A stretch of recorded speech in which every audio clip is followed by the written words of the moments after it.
Om Vakratunda Mahakaya Suryakoti Samaprabha Nirvignam Kurume Sarvakareshu Sarvada Om Ganganapate Namaha Gurur Brahma Gurur Vishnu Gurur Devo Maheshwaraha Gurureva Param Brahma Tasmai Shri Gurave Namaha Sarvamangala Mangalle Shive Sarvartha Sadike Sharanyatrambake Gauri Narayani Namostute Ya Devi Sarvabhuteshu Mahalakshmi Rupena Samstita Namastasya Namastasya Namastasya Namo Namah Om Gunatito Aksharam Brahma Bhagavan Purushottamaha Jano Janandidam Satyam Muchyate Bhavabandhanat Om Bhagavate Shri Swaminarayanaaya Namaha Shri Lakshmi Narayanaya Namaha Shri Radha Krishnaya Namo Namaha Om Namo Narayanaya Om Namo Bhagavate Vasudevaya Om Namah Shivaya Shri Hanumate Namaha Om Namo Hanumate Bhayabanjanaya Sukham Kuru Kuru Phat Swaha Om Namo Hanumate Bhayabanjanaya Sukham Kuru Kuru Phat Swaha Om Namo Hanumate Bhayabanjanaya Sukham Kuru Kuru Phat Swaha. Welcome to Morning Satsang, Nitya Satsang. I want to offer my prostrations to all the great sages and to Bhagavan residing in the heart of every being. We are continuing our examination of Omkar. Omkar is the first sound syllable. It is present in all the mantras, in Upanishads and Vedas. Om is the primordial sound. So to continue from yesterday, as we were saying, Om is used for meditation, for dhyan, to achieve mental clarity, emotional balance, and spiritual attunement. 3 points to keep in mind. Our mind that God has given us, buddhi, it needs to be clear, clarity inside the mind. The word Sachin here would like to use is lucidity. If you're taking notes or writing notes, you can write this word down. It is a very powerful word in English. It is called lucidity, Lucid. Lucid means absolutely clear. See this point. Gyan aisa hota hai, jisko paripakva, in Gujarati we say paripakva jnani, paripakva jnani.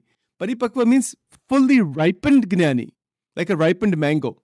You know, if you have an unripened mango and then it ripens and then it becomes a fully ripened mango and then it falls from the tree. You know, you can pluck it very easily or it will fall by itself. It is like that. That is our goal in Vedanta. The goal in Vedanta, any form of Vedanta, is to reach a state of fully ripened jnana. How amazing. How amazing is that? How beautiful is that? Fully ripened jnana. So that there is no influence or binding of Maya left. Maya releases the Jivatma. Sadguru Gunatitanand Swami, जो बड़े एक संत थे स्वामीनारायण संप्रदाय में, उन्होंने क्या लिखा है इन गुजराती से, जो खरे खरु ज्ञान था है तो माया ना पेच मा आवे नहीं. Old Gujarati language spoken in the villages at that time. Pech means the binding. It's like the entrapment inside Maya. It's released. Maya doesn't grab that Jivatma. When there is this paripakva, when there is this fully blossomed jnana. And that is our goal. So that when we chant Omkar, it's not just speaking Omkar, we speak it, that's fine. But it is being Omkar. It is feeling Omkar. It is living Omkar. It is living inside the Om vibration itself. And there's a lot of Upanishadic depth in this. We would need thousands of hours literally to open this. Anything is like, you can take any subject and there's no end to it. But just for our purposes here, the Omkar is a unique vibration. When we speak the Omkar, that connects us with all the gurus. It connects us with all the incarnations of God. It connects us with all of reality. It connects us with everything in the Jagat, inside the Bhautik Jagat. It connects us with everything in the Swapna Jagat, and it takes us out of both of them and out of the Shushupti Avastha also. So it has that high spiritual significance for the sadhak to evolve into the Brahmic state. Okay, it has that much. Now, that's a top level thing. But remember, from where we are, from the physical body point of view, because of its unique vibrations, it influences the autonomic nervous system, promoting a state of homeostasis. Right? So the state of homeostasis means total balance from inside. This is where the trouble begins inside people's lives. Why there's so much physical health problem and mental health problem and every other kind of problem is because of lack of homeostasis. This is why. Homeostasis means it is a alignment between the outside, the outside environment, the physical body, the mental structure, and the energetic structure within. It is an alignment. And when there is misalignment, we have trouble. For a very simple example, if Sachin has a good friend, take a very, very simple example. Sachin has a good friend, and now some difficulty happened, somebody said something, did something, and now the disturbance begins inside. Immediately misalignment is there. So the shift of, when we are misaligned, even slightly misaligned, gaya kaam mein se. Omkar brings the realignment into the autonomic nervous system, into the physical body, mental body, brain body mind connection with the external environment, external relationships. It brings it into alignment because the sadhak comes into alignment with the ultimate reality. It's amazing. Now, a couple of more points here. The vibrations of the Omkar, they are, of course, very soothing and harmonizing, as I was just saying. They activate the vagus nerve. This is the science behind it, some of the science behind it. The vagus nerve plays a crucial role in reducing stress levels and enhancing overall well-being. In fact, the entire neurological structure, including the vagus nerve, etc., these are affected in a very powerful way so that the brain, the spinal cord, the Kundalini Shakti, it aligns. It comes into alignment with the realization of the Atma and the Brahman. It comes into this alignment. These are the benefits of chanting Omkar. Now, research highlighting the rhythmic chanting and breath regulation during Om meditation induces shifts in brain wave patterns, particularly increasing alpha and theta wave activity. So the alpha and theta wave activity inside the brain, it shifts tremendously. It changes the pattern. So the rhythmic chanting and deep breathing. Rhythmic chanting. Om, Om, Om, Om, Om, Om. Like this. Rhythmic chanting. Take steady breath in. Don't rush. So take the full breaths in and out. And hand mudra goes with that. So you can use a Gnan mudra. I have to do a presentation on mudra sometime. But you can use like this type of mudra. I don't know what this is called exactly, but this is a mudra you can use. Or just keep your hands open for beginning stage. Keep your palm open, both palms on the lap, and sit relaxed, but not like slouching over, but not too tight, like this. And Bhagwan ka dhyan. But before doing Omkar, dhyan, bhajan karna. Maybe 11 bhajans, 5 bhajans, 3 bhajans. Bhajan karna, mantro karna. Mantra bish mantra, Om Namo Bhagavate Vasudevaya, Hare Krishna mantra, Mahalakshmi Ji ka mantra, whichever one you like. Do that Ganesh mantra, do the Ganesh mantra. It's okay. Om Ganganapate Namah. And then you can sit for Omkar Dhyan. And Omkar Dhyan is absolutely fantastic. So it has all of these benefits, right? So these waves associated with relaxation, reduced anxiety, and heightened awareness. 3 points are there. Relaxation. But relaxation, what kind of relaxation is interesting? It's not the kind of relaxation where one is just going to sleep. It's not that kind of relaxation. It is relaxation where there is heightened state of awareness. Isn't that interesting? See, we all want relaxation in life. Why do people drink alcohol? Because they want to be relaxed. They don't want to be burdened. So it provides neurologically, it frees up the mind a little bit because of the changes inside the brain. So the mind becomes a little bit relaxed. People smoke cigarettes, they drink alcohol, they watch pornography, they are having relationships, extramarital affairs, whatever they're doing, right? All this thing, why they're doing that, or taking drugs, taking methamphetamine, taking cocaine, taking all these stimulants or downers and uppers and some drug culture. What is what they're looking for?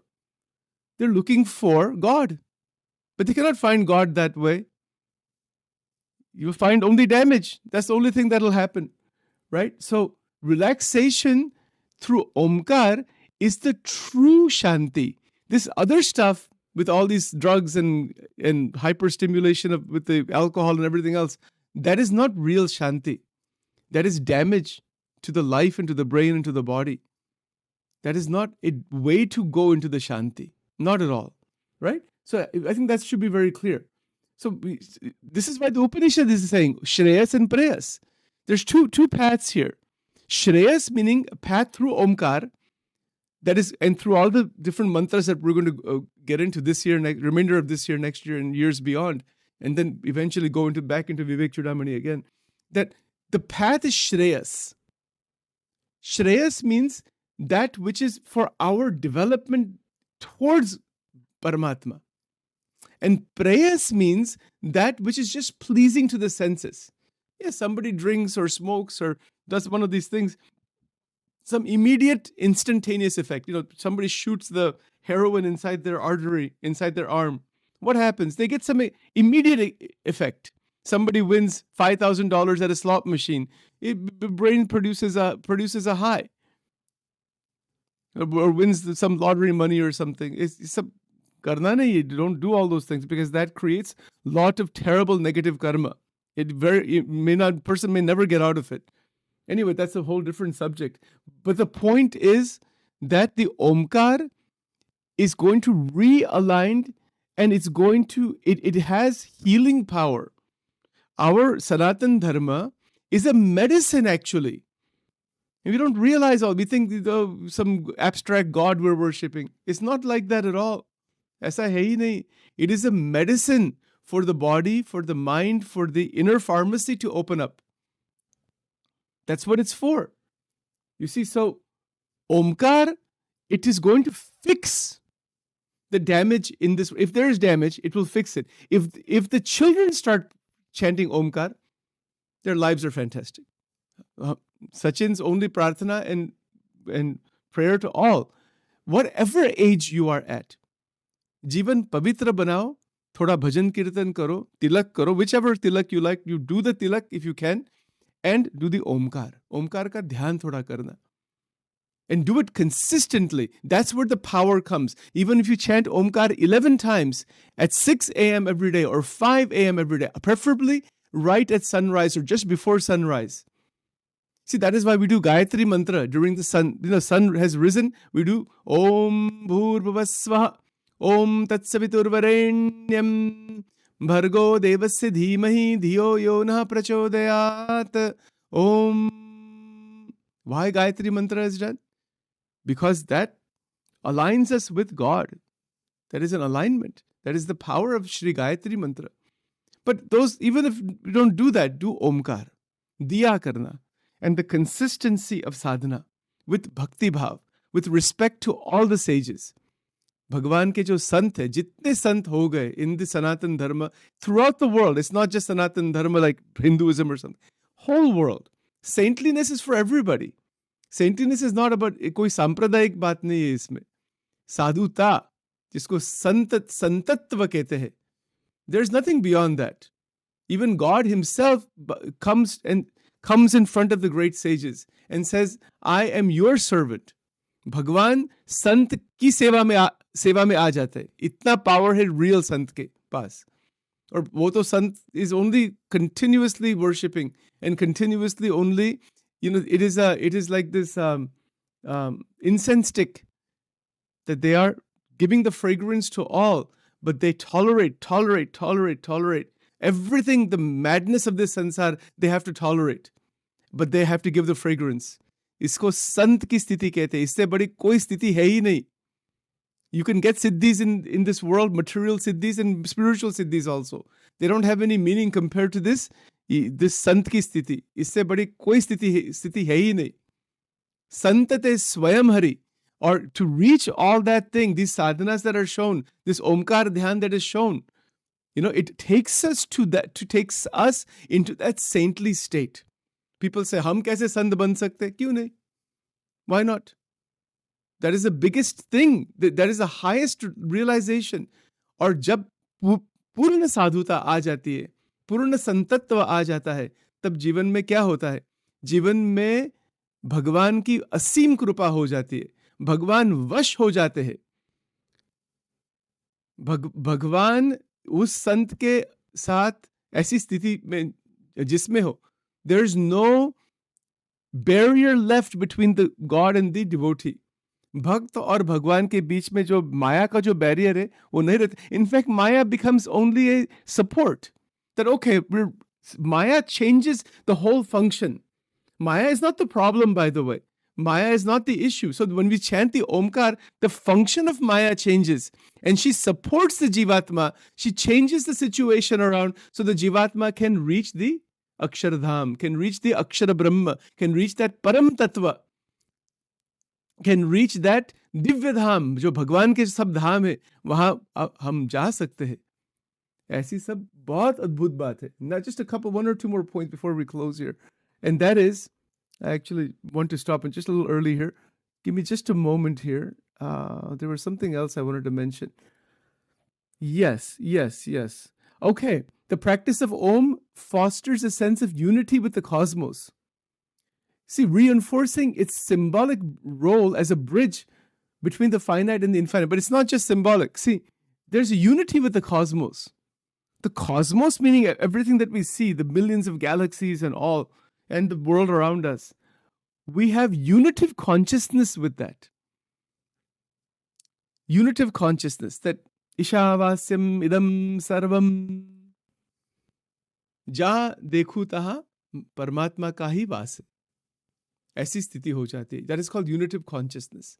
We don't have any more division left between this is a Hindu or a Muslim or black or white or all the different skin colors and racial divisions and the different divisions in terms of the the class structure.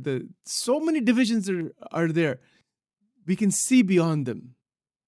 That is unitive consciousness. So the Omkar Dhyan takes us. It because the vibration is Paramatma himself itself is going to open up that dimension that is beyond the superficial divisions, the plurality into the unity. Then the plurality is seen in the light of the unity. So if you see a Spanish person, just imagine Spanish person, Hispanic person, Asian person, Japanese person,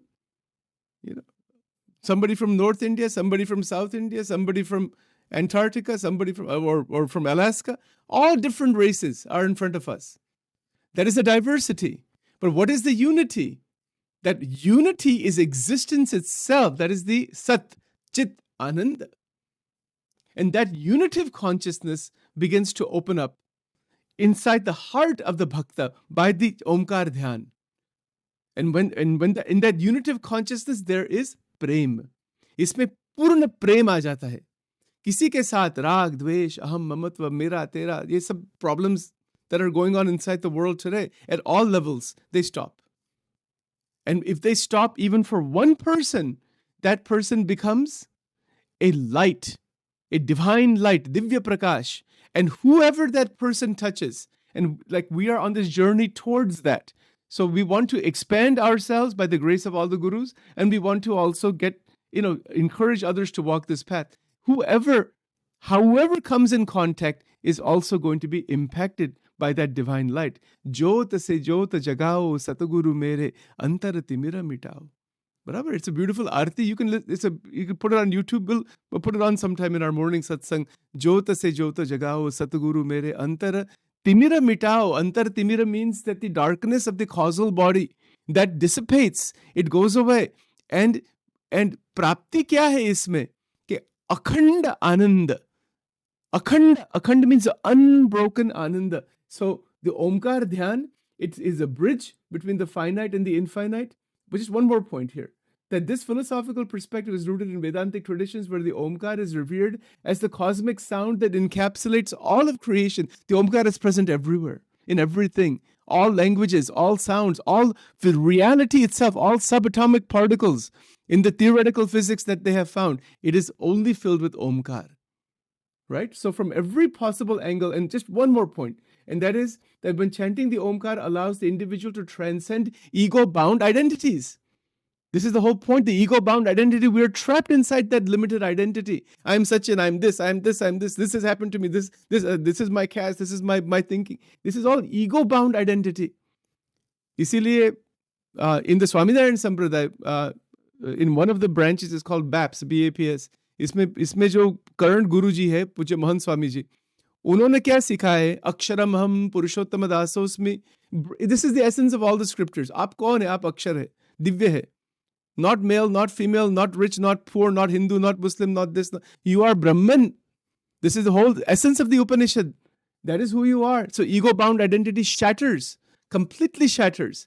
And in that state, Bhagwan ki bhakti. Gujarati में हम कहते हैं ब्रह्म स्वरूपिणी भक्ति आने के वाय. ब्रह्म स्वरूपिणी bhakti. It is bhakti that is enjoined with the realization of Brahman. All right, let's stop here for now because I have to go to the program. Om Vakratunda Mahakaya Surya Koti Samaprabha Nirvignam Kurumedeva Sarvakarichi Sarvadam Ganganapate Namaha Shri Sadgurubhyo Namaha Om Shri Paramagurubhyo Namaha Om Dhyanamulam Gurur Murti Mantramulam Gurur Vakyam Pujamulam Gurur Padam Mokshamulam Gurur Krupa Tameva Mata Chipita Tameva Tameva Bandusha Saka Tameva Tameva Vidya Dravinam Tameva Tameva Sarvam Mamadeva Deva Om Divilingaya Namaha Urdholingaya Namaha Anandalingaya Namaha Dvadesh Jyotirlingaya Namo Namaha Om Trambakam Yajame Sugandhim Pushtivardhanam Urvarkamiva Bandhanan Mrityor Mukshiyamam Mritat Namah Shivaya Namah Shivaya Namah Shivaya Namah Shivaya Om Namah Shivaya Shri Sadgurubhyo Namaha Om Aim Rim Klim Chamundaye Viche Durge Durge Rakshini Tha Tha Swaha Om Shri Radha Krishna Arpanamastu Shri Sadgurubhyo Namaha.